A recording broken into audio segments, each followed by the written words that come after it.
Good morning, everyone. I hope you're doing well today. This video is quite different from all the others because I'll be featuring my mom and anybody else who wants to contribute to this video. This is a clip that is made with the intention of honoring the people that we have lost over this year. I mean, in 2024, we've not really had the time to process because of work and, responsibilities. But I feel because I am hurt that this video will serve as a form of healing and also preserving the memories of those that we love so much. So yeah, that's what the video is about. It is important to honor someone's memory after they've passed on, especially if you've loved them, because it keeps their spirit alive in your heart. Remembering them fondly and cherishing the moments you shared can bring comfort and keep their legacy alive. It's a beautiful way to pay tribute to the love and memories you shared with them. What's an Igbo man doing in the midst of Yoruba men? Korea master, right? There was nothing wrong with him when I first saw him. I just thought he must be real brave to be chilling with Yoruba men. And then as time went by, he became a close friend of ours. He would attend all our parties, he would bring the charisma, he would bring the vibes to our get-togethers. I feel like the reason why people decided to take him away from us the way they did is because he valued his life. They knew how much his life meant to him. So that's the reason why they took him away from us the way they did. Very, very jovial. I never saw him unhappy or grumpy, He was just there to bring light to every occasion, I never knew him on a personal level, like maybe spoke to him on chats or anything, but looking from a very wide lens from far away, he was a very pleasant person to be with. And I feel like things are a bit more boring now because he's no longer around. At least if everybody else doesn't feel like attending an occasion. I'm talking from a partying perspective because I knew him that way. If everybody else did not feel like attending, he's always down to attend. So that is something I'm gonna miss about him.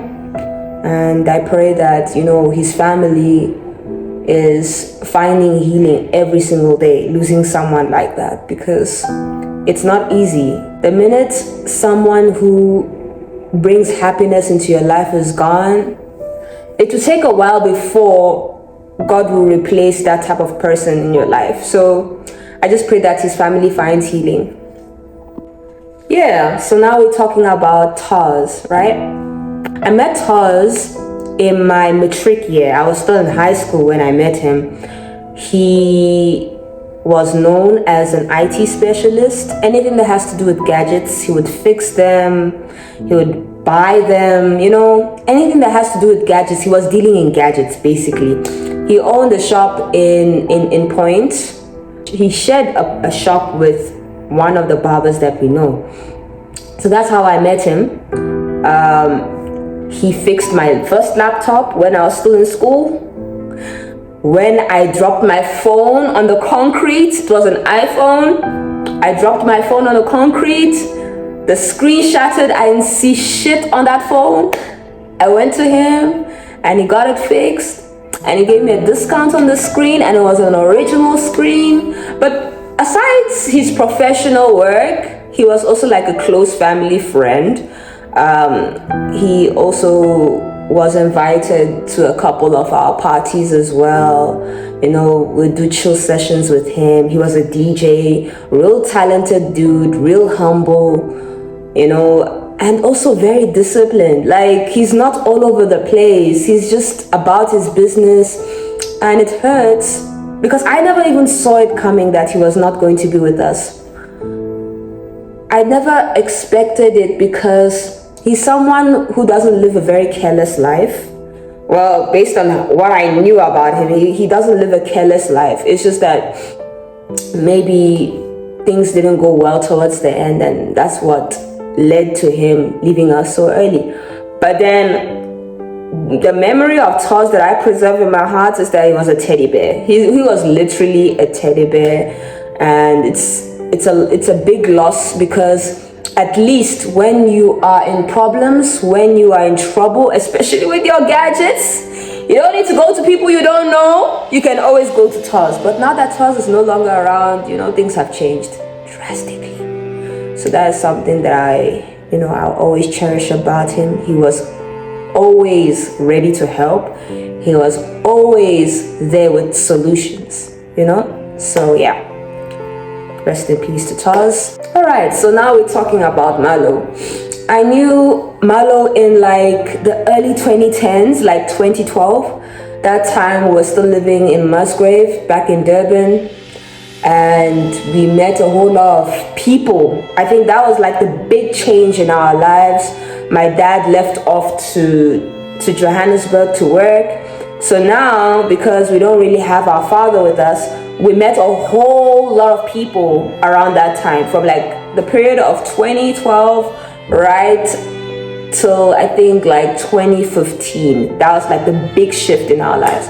So I happened to know Malo at that time, 2012. I think we met him along with the people that we started knowing in Morningside.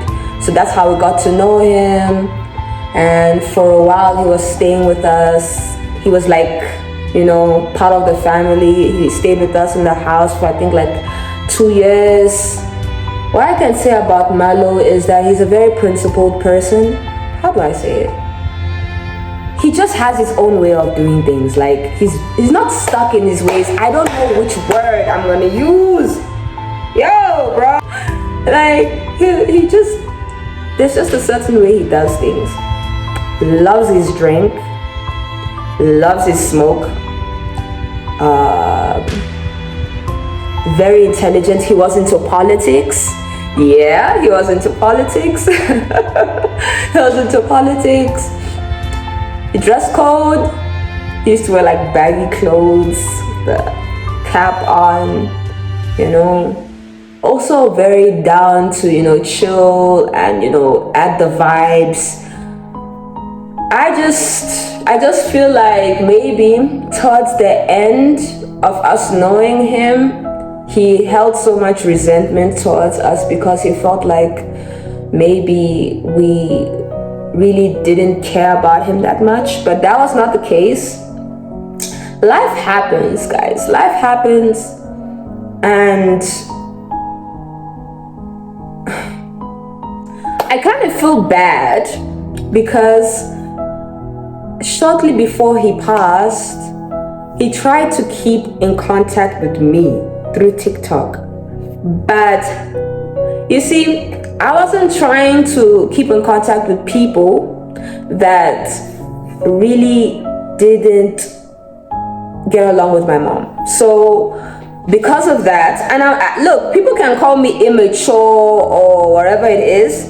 This is not even about me. I shouldn't be speaking about myself. But then people can call me immature or whatever they want. But I'm very loyal in that sense. If you hurt one of my own, please do not expect me to keep a relationship with you, because it's not gonna happen.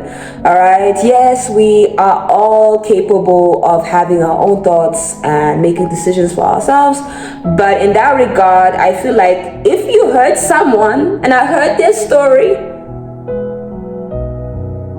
that's pretty much how it's gonna be, especially when it comes to my mom. My mom has never told a lie in her life, so yeah, that was it. I feel bad because had I known that there wasn't so much time with him, I most probably would have made amends just for the sake of,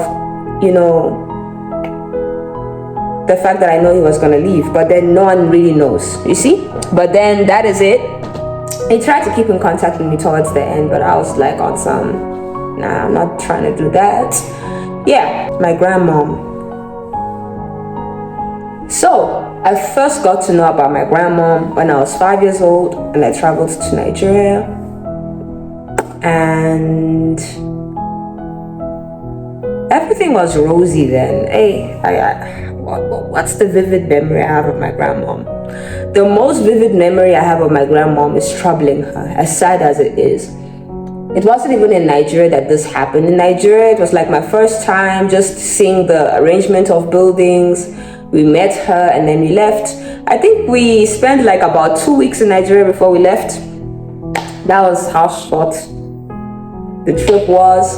Then the following year, when my sister was born, she came to South Africa to help my mom with my sister.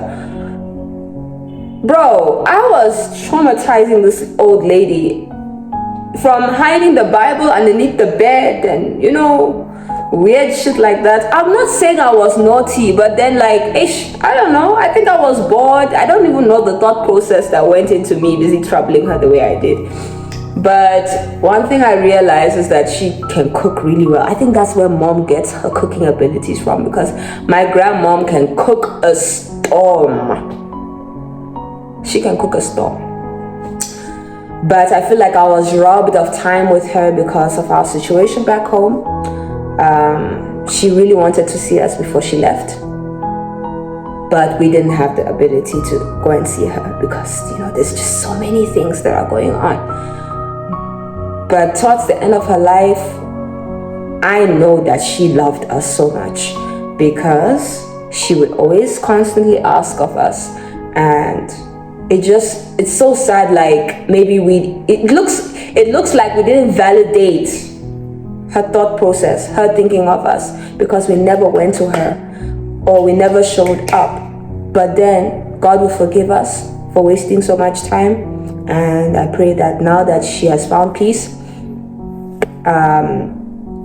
she's watching over us. All right, personally, oh my God, it's not even a proper seat. Anyways, I feel like this is the straw that broke the camel's back for me personally, because I think this just amplified my depression a bit more. I mean, a couple of months back, I lost my grandmom. It's not even a couple of months back. This is October we're speaking about. A month before I lost this person that I'm going to speak about, I lost my grandmom. So this literally, this amplified my depression.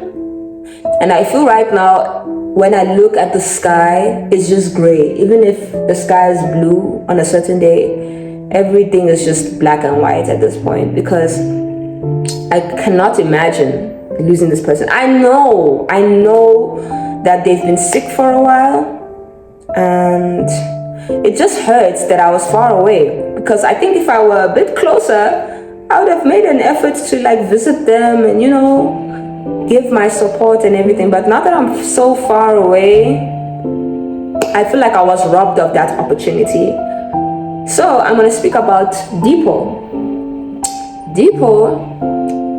I knew Deepo in the 2014s. He came with a group of guys on one day while we were still living in Musgrave in Durban.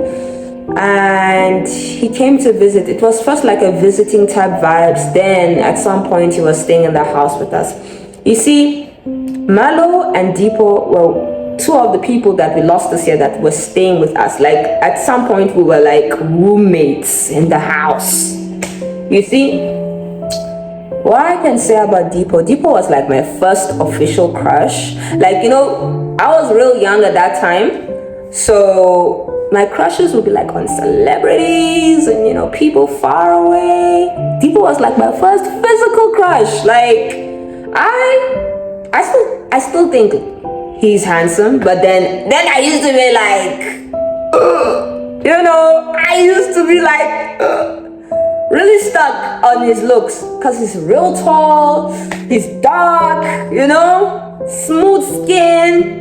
Not to mention even the way he speaks, very composed type vibes, very well articulated. So I just like those things about him. And we got really close because I just liked how he spoke. I felt like he was real intelligent, very chatty, very, very chatty. He could speak about anything. And he was a bit of a gossip as well. Yeah. And he smelled really nice, Out of everybody, why I say, I'm not saying Yoruba people are village or whatever, but for me, he was sophisticated. He was the sophisticated type of guy. Like, even the way he dresses, the way he smells, it was really, it was a breath of fresh air for me back then, because everybody was just so normal, yeah, whatever. But him, down to the shoes, down to the jeans, down to even his shirt, everything was just on point for me, I feel, So that's what I liked about him. He was quite a character. We fell out because there was something very major in my life that happened around that time. So we didn't speak as much anymore. And I feel like maybe he holds a bit of resentment towards me because I don't know. I think I was young. I was young and the story was very sketchy at that point. But I feel like right now that he's in the spirit world, he can replay my tapes and see if really I was wrong. But I'm gonna miss him. I hate the fact that he just passed and I wasn't there to hold his hand in his last days. I hold no resentment towards him. I mean, he's gone now. There's not much I can do. Yeah, I wanted to say that everyone, absolutely everyone that was staying with us that time, there was Aunt Esther and the others, I'm not gonna mention their names. They were staying with us that time. Everyone knew how much I actually was fond of Deepo. You see, a lot of people are on some, I will never cook for a guy. I will never, but I had a soft spot for him. He'll be on some, Rachel,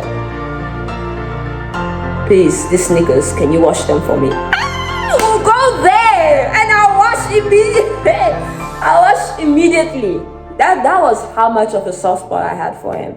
When I say elders knew, Aunt Esther happened to be staying with us at that time. She was watching everything from a distance. She's like, hey, this girl, She's got heart emojis in her eyes. She's even washing sneakers.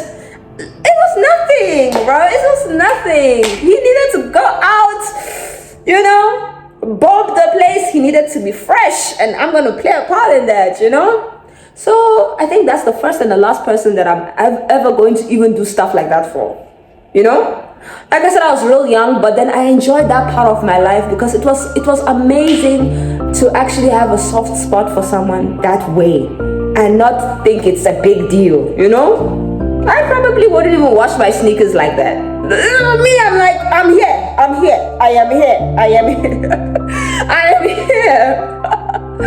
Yeah, so that is it. First and last person. I'm telling you, first and last person. He takes the cup for that. You see? So yeah, it's those type of memories that I always cherish. It's sad. It really is sad. This dude is still very young. He still had his life ahead of him. And I feel like, personally, us as a family, not just me and my mom and my immediate family, but us as a community, we could have done a lot more to keep him alive. But God knows and God makes all the decisions.